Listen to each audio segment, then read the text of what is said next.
হযরত বেলাল রাদিয়াল্লাহু তাআলা আনহু। এত কালো, ওই রকম কালো মানুষ পৃথিবীতে একটাও নেই।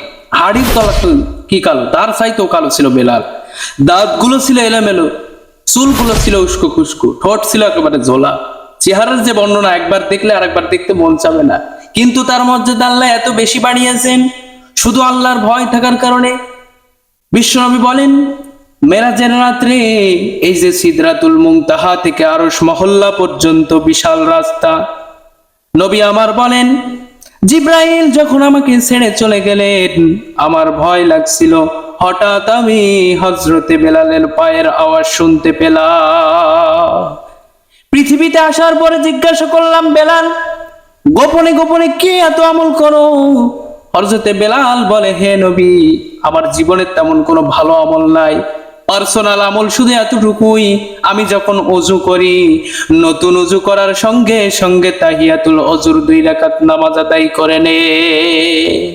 আল্লাহর নবী বলে, বেলাল এই আমলটা তুমি ছাড়বা না, কারণ আমি যখন সিদরাতুল মুনতাহা থেকে আরশ মহল্লা পর্যন্ত যাচ্ছিলাম, জিব্রাইল যখন আমাকে ছেড়ে চলে গেলেন আমার ভয় লাগছিল। ও জিব্রাইল, ওই সময় আমি তোমার পায়ের আওয়াজ শুনতে পেয়েছি। আমার ভাইরা কোথায় ছিলেন বেলাল? কোথায় পৌঁছিয়েছেন আমার আল্লাহ?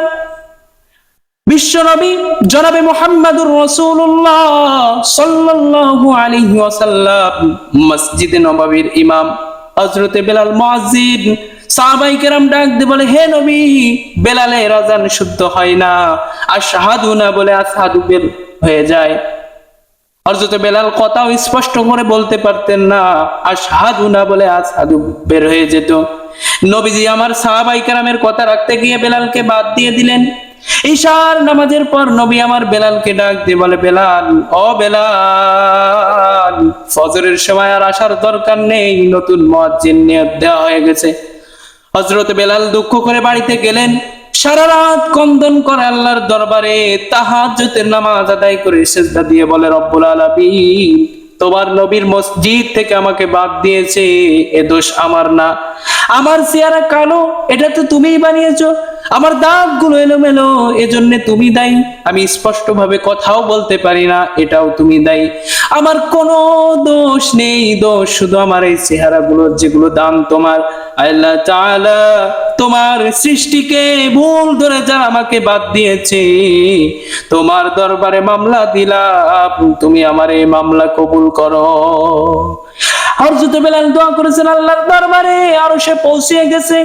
সকালবেলা আজান হয়েছে ফজরের, কিন্তু আজ আর সকাল হয় না। নবী আমার বসে আছেন সাহাবায়ে কেরাম সহ।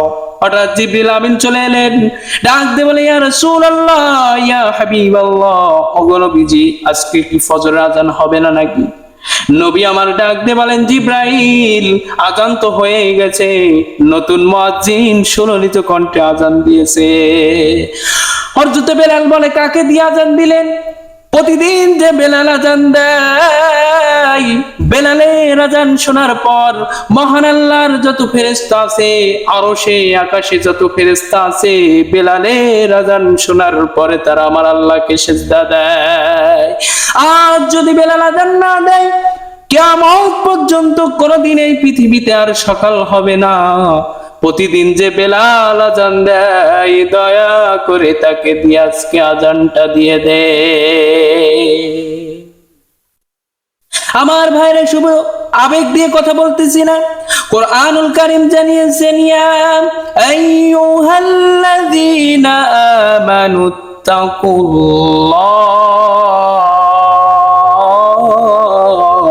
ও ঈমানদারেরা, তোমরা আমি আল্লাহকে ভয় করো।